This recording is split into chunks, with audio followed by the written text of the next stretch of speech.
26 नवंबर भारत के इतिहास में वह तारीख जिस तारीख को बाबा साहब भीमराव अम्बेडकर के द्वारा लिखा हुआ संविधान 26 नवंबर 1950 में पूरे भारत में लागू हुआ और शोषित वंचित और हाशिए पर खड़े समाज के लोगों का ही नहीं बल्कि इस देश में रह रहे सभी धर्म और मजहब जाति के लोगों के भलाई करने का काम भारतीय संविधान ने किया। लेकिन आज जब 26 नवंबर आने वाला है और 26 नवंबर को एक नई तारीख का ऐलान भीम आर्मी के चीफ और आजाद समाज पार्टी के राष्ट्रीय अध्यक्ष चंद्रशेखर आजाद ने किया है। आपको बता दूं कि 26 नवंबर को चंद्रशेखर आजाद ने दावा किया है कि 50 लाख लोगों के साथ वो संविधान की शपथ लेंगे। और ये शपथ आपको बता दूं कि मुजफ्फरनगर, उत्तर प्रदेश का मुजफ्फरनगर जिला है और स्थान है राजकीय इंटर कॉलेज मैदान, जिसको जीआईसी ग्राउंड कहते हैं, जो महावीर चौक के पास है। चंद्रशेखर आजाद के जो समर्थक हैं, भीम आर्मी आजाद समाज पार्टी के जो समर्थक हैं, जिस तरीके से वो प्रचार प्रसार कर रहे हैं, जैसे बहन जी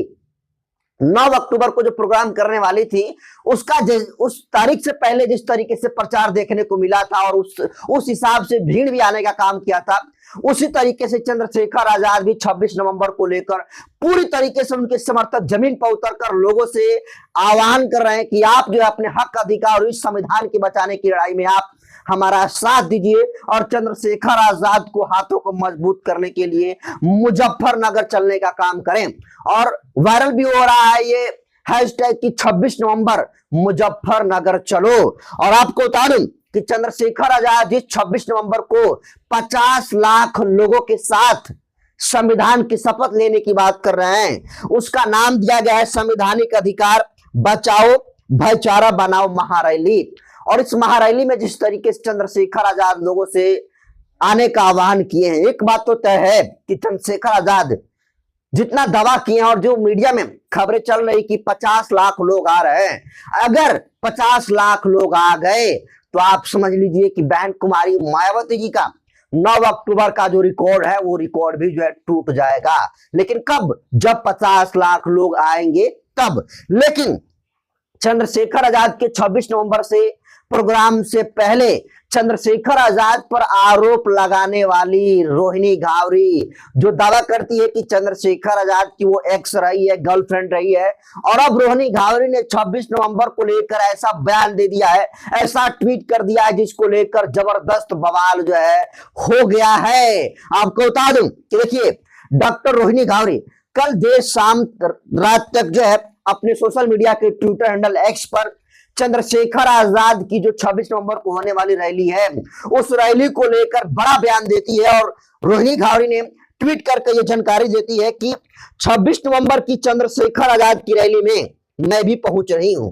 वही मंच से संविधान की शपथ लूंगी, इसको जेल जरूर भेजूंगी। आगे देखिए, मंच चंद्रशेखर आजाद का लेकिन शपथ डॉक्टर रोहिणी घावरी की।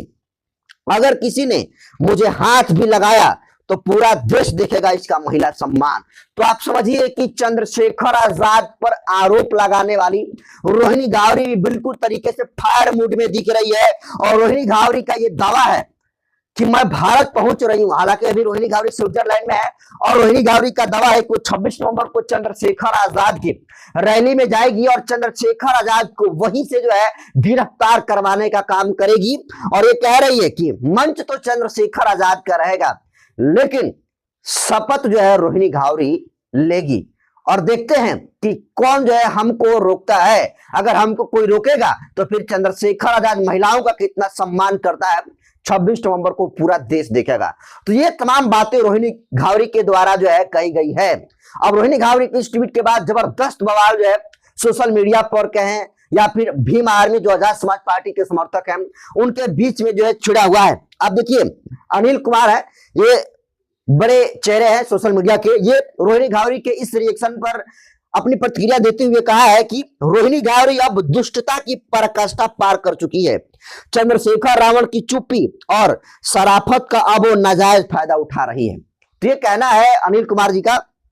अनिल यादव है, ये मीडिया के बड़े चेहरे में से इनको देखा जाता है। और रोहिणी घावरी को लेकर उन्होंने कहा है कि चंद्रशेखर आजाद रोहिणी घावरी के आरोपों पर चुप हैं। चंद्रशेखर आजाद का चुप्पी का और उनके शराफत का फायदा उठाने का काम रोहिणी घावरी जो है कर रही है, क्योंकि रोहिणी घावरी सिर्फ एक महिला नहीं होगी जो इस रैली में जाएगी। चंद्रशेखर आजाद के इस देश में लाखों करोड़ ऐसे लोग हैं जो चंद्रशेखर आजाद के एक इशारों पर अपनी जान दे भी सकते हैं और दूसरों की जान जो है ले भी सकते हैं। और इसका बहुत सारा एग्जाम्पल आपने पहले भी चंद्रशेखर आजाद का आंदोलन हुआ था, आप वो देखे हैं, आपने गाजियाबाद में देखा, आपने बरेली में देखा, आपने बिहार में भी बहुत जगह आंदोलन जो है चंद्रशेखर आजाद का देखे हैं कि किस तरीके से काफी एग्रेसिव तरीके से चंद्रशेखर आजाद का आंदोलन होता है, जिसमें कई लोग जो है शहीद भी हो चुके हैं। तो चंद्रशेखर आजाद के लिए जो दीवानगी देखने को पूरे देश में मिलती है, अगर सोचिए कि रोहिणी घावरी अगर वहां पर चल गई तो ये जो बात कह रही कि महिला समान पूरा देश दिखेगा, तो मुझे नहीं लगता है कि सिर्फ एक महिला होगी। मंच तक तो पहुंचने की बात दूर है। जिस तरीके से चंद्रशेखर आजाद के समर्थक 26 नवंबर की रैली को लेकर जो प्रचार प्रसार कर रहे हैं, एक बात तो तय है कि 50 लाख लोग भले ही न जुटे, लेकिन 20 से 30 लाख आसानी से लोग जो है जुटेंगे, क्योंकि बड़ी मात्रा में खर्च हो रहे हैं। और पूरे देश भर के जो भीम आर्मी और आजाद समाज पार्टी के समर्थक हैं वो मेरठ, सहारनपुर, मतलब जो तीनों मंडल है मुजफ्फरनगर के, उन तीनों मंडलों में जाकर गली गली जो है घूम रहे हैं और चंद्रशेखर आजाद के हाथों को मजबूत करने के लिए सभी बहुजन समाज के लोगों से, अंबेडकरवादी समाज के लोगों से आह्वान करने का काम कर रहे हैं। और चंद्रशेखर आजाद को आखिर 26 नवंबर संविधान दिवस जिस दिन पूरा देश मनाता है, क्यों ये इसी दिन को उनको प्रोग्राम करने की जरूरत पड़ी? तो इसका जवाब है कि जिस तरीके से इस देश में बाबा साहब भीमराव अम्बेडकर को लेकर, भारतीय संविधान के लेकर जो परसेप्शन, नेगेटिव परसेप्शन जो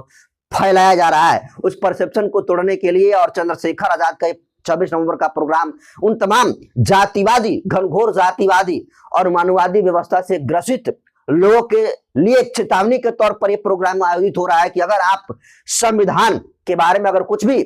नेगेटिव चीज सोचते हैं कि आप उसे बदल देंगे, उसमें संशोधन कर देंगे, तो जब तक इस देश में बहन कुमारी मायावती जैसा, चंद्रशेखर आजाद जैसा नेता रहेंगे, तब तक संविधान के ऊपर कोई, संविधान को बदलने की बात तो दूर, कोई संविधान बदलने की सोच भी जो है नहीं सकता है। चंद्रशेखर आजाद ने यही दावा किया है। और चंद्रशेखर आजाद ने यह भी दावा किया है कि जैसे बड़े बड़े बाबा लोग जो है भारत को हिंदू राष्ट्र बनाने के लिए यात्रा कर रहे हैं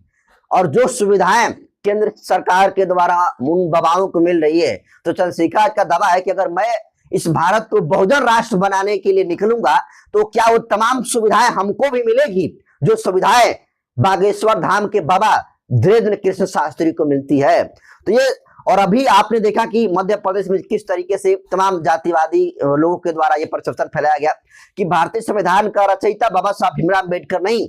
बल्कि BN राव हैं। और इस तरीके से नेगेटिव परसेप्शन बाबा साहब भीमराव अम्बेडकर के खिलाफ में फैलाया जा रहा है। लेकिन चंद्रशेखर आजाद ने जो दावा किया है कि 26 नवंबर को 50 लाख लोगों के साथ वो संविधान पद की ऐसे शपथ लेंगे, और पूरे देश और दुनिया में रहने वाले जो चंद्रशेखर के समर्थक हैं उनसे भी वो आह्वान किए हैं कि मैं एक टाइम फिक्स कर दूंगा, उसी टाइम पर सभी लोगों को तैयार रहना है। और भले ही वो रैली में रहे चाहे ना रहे, लेकिन आप जहां भी रहें, जब शपथ लूंगा तो मेरे लाइव को देखना है और ऐसे हाथ आगे कर कहना है कि मैं भारतीय संविधान की शपथ लेता हूं कि जब भी जुल्म जाति अत्याचार होगा और संविधान के खिलाफ कोई भी आवाज अगर उस देश में उठेगी तो सबसे पहले उसके खिलाफत करने का काम हम लोग करेंगे। ये बात चंद्रशेखर आजाद का कहना है। तो चंद्रशेखर आजाद बिल्कुल, देखिए ये रैली 2027 में जो चुनाव होने वाला है उत्तर प्रदेश में, 26 में जो पंचायती राज का चुनाव होने वाला है, उस चुनाव के लिहाज से भी चंद्रशेखर आजाद की ये रैली बड़ी भूमिका में देखी जा रही है। और बहन कुमारी मायावती जी जिस तरीके से 9 अक्टूबर को प्रोग्राम की, उसके बाद 26 नवंबर को चंद्रशेखर जिस तरीके से प्रोग्राम कर रहे हैं, फिर 6 दिसंबर को बहन जी नोएडा में बड़ा प्रोग्राम कर रही हैं। ये प्रोग्राम इसलिए हो रहा है ताकि उत्तर प्रदेश में बहुजन समाज के लोग हुक्मरान बन सके। लेकिन हुक्मरान बनने के लिए शर्त है कि जब तक चंद्रशेखर आजाद और बहन कुमारी मायावती जैसे नेता एक साथ नहीं आएंगे तो फिर वोट का बंटवारा इसी तरीके से होगा और हुक्मरान कोई नहीं बनेगा। तो आप 26 नवंबर को लेकर जो चंद्रशेखर आजाद ने दावा किया, उस दावे पर जो रोहिणी घावरी का रिएक्शन आया है, आप इसके रिएक्शन को कैसे देखते हैं? अपनी प्रतिक्रिया कमेंट सेक्शन में जरूर दीजिए।